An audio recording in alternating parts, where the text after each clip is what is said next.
In this video, I'll show you how to curve text in CapCut PC. First, drag your video onto the timeline. Next, click on the Text tab and select Default Text by clicking the plus icon. Once the text appears on the timeline, adjust its length as needed by dragging the edges. Now, select the text layer and go to the Text Settings panel.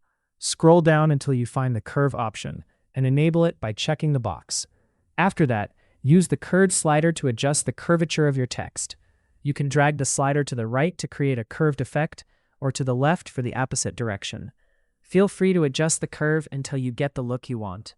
You can also edit the text, change the font, size, color, and other settings to match your video. Once you're done, preview your video to see the result.